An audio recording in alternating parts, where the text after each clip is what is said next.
Hello दोस्तों, मैं आज आपके साथ उपासना और ये स्टोरी है यारी दोस्ती के ऊपर। तो स्टोरी में आगे बढ़ते हैं। कहते हैं सच्चा दोस्त वही होता है जो मुसीबत में काम आए। लेकिन क्या दोस्ती सिर्फ इसलिए करी जाती है कि हमारा दोस्त तभी काम आए जब हमारे सर पर कोई मुसीबत आई हो, या दोस्त की याद तभी आए जब कोई काम हो। कई लोग ऐसे होते हैं जो दोस्ती सिर्फ मतलब के लिए करते हैं, चाहे लड़का हो या लड़की। वो तब तक आपके दोस्त रहते हैं जब तक आप उनके साथ आते रहते हैं। जब आप उनके काम के नहीं रहते हो तो वो दोस्ती तोड़ देते हैं। लेकिन इस सब के अलावा हमारी जिंदगी में एक, दो या तीन ऐसे दोस्त भी होते हैं जिनके होने से हम अपने दुख, दर्द, तकलीफें सब कुछ भूल जाते हैं। उनके होने से हमें ये लगता है कि जिंदगी कितनी अच्छी है, हर चीज में एक अलग मजा है। ऐसे दोस्तों का होना किसी वरदान से कम नहीं होता। अच्छे दोस्त होने से हमारी जिंदगी भी अच्छी रहती है। दोस्तों से मिलना जुलना हमारे दुखों को कम करता है और हमारी खुशियों को बढ़ाता है। लेकिन बहुत से लोग ऐसे भी होते हैं जो किसी से दोस्ती नहीं करना चाहते, हमेशा अकेले अकेले रहना चाहते हैं। किसी से दोस्ती करना उन्हें वक्त की बर्बादी लगता है। ये कहानी है एक बंदर की जो कि बहुत ही झगड़ालू था। वो अपने साथी बंदरों के साथ हमेशा लड़ता रहता और उन्हें नए नए तरीकों से परेशान करता। एक दिन उससे तंग आकर उसके साथियों ने योजना बनाई कि रात को जब ये गहरी नींद में सो रहा होगा तो हम सब इसे छोड़कर किसी दूसरे जंगल में चले जाएंगे। अपनी योजना के तहत उसके सभी साथी रात को मौका मिलते ही उसे छोड़कर भाग गए। अगली सुबह जब वो बंदर उठा तो उसने देखा कि वो वहां अकेला है और उसके साथी सभी गायब हैं।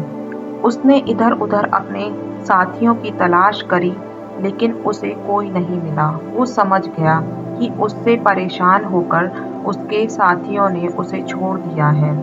कुछ महीने बीत गए तो बंदर अकेला उस जंगल में बहुत परेशान हो गया। उसकी जिंदगी एकदम नीरस हो गई। उसने जिंदगी से परेशान होकर उसने मरने का फैसला किया, लेकिन खुद को मारने की उसमें हिम्मत नहीं आई। जो वो जंगल में इधर उधर भटकने लगा, तभी उसकी नजर एक बूढ़े शेर पर पड़ी। वो शेर आराम कर रहा था। बंदर ने सोचा, मैं खुद को तो नहीं मार सकता, लेकिन ये शेर जरूर मुझे मारकर खा सकता है। बंदर उछलता हुआ शेर के पास गया, उसके कान खींचने लग गया। शेर को जैसे ही कान खींचने का एहसास हुआ तो तेजी से उठा और बंदर की तरफ झपटा। बंदर डर के मारे वापस पेड़ पर चढ़ गया। शेर का निवाला बनने की उसकी हिम्मत नहीं हो पाई। उसने फिर से एक बार शेर का कान खींचा और इस बार भी वो शेर के पकड़ में नहीं आया। शेर ने सोचा कि ये बंदर पास फिर से मेरा कान खींचने की कोशिश करेगा, तो इस बार मैं सोने का नाटक करता हूँ। जैसे ही ये पास आएगा तो इसे पकड़ लूंगा। तीसरी कोशिश में बंदर पकड़ा गया। बंदर को अपने चंगुल में लेकर शेर जोर से दहाड़ मारते हुए बोला, इस पूरे जंगल में खेलने को तुम्हें सिर्फ मैं ही मिला। अपनी इस शरारत के बदले अब तुम अपनी जान से जाओगे। बंदर ने शेर को शरारत करने की असली वजह बताई और बोला, अब आप ही हैं जो मुझे मेरी इस उदास जिंदगी से छुटकारा दिला सकते हैं। बंदर की बातों को जानकर शेर ने इधर उधर देखा और बोला, मेरे कान खींचते हुए तुम्हें किसी जानवर ने तो नहीं देखा? बंदर बोला, नहीं, आपके और मेरे अलावा यहाँ कोई और है ही नहीं। ऐसा सुनकर शेर ने बंदर को छोड़ दिया और कहा, तुम्हारी तरह मैं भी बहुत समय से अकेला हूँ। मेरे साथी यहाँ से चले गए, लेकिन मैं उनके साथ नहीं गया। आज बहुत दिनों बाद किसी ने मुझे परेशान किया, जिससे मेरी उदास सी जिंदगी में थोड़ा मजा लौट कर आया। मैं तुम्हें मार नहीं सकता। शेर की बात सुनकर बंदर ने उससे दोस्ती कर ली। वो दोनों एक साथ रहने और खेलने लगे।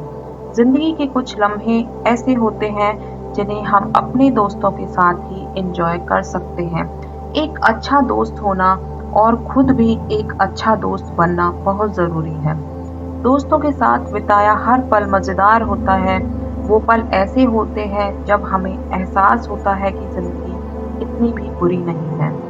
दोस्तों के साथ मिलकर बातें करने से, पार्टी करने से, हंसी मजाक करने से हमारा स्ट्रेस कम होता है। जो चीजें हम अपने परिवार के साथ शेयर नहीं कर पाते, वो हम अपने दोस्तों के साथ शेयर कर लेते हैं। परिवार के साथ या कभी-कभी परिवार से पहले दोस्त भी होते हैं, जो हमारा साथ नहीं छोड़ते।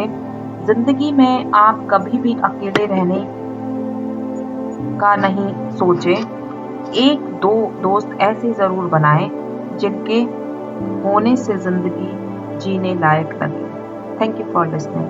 If you like my channel, please like and subscribe.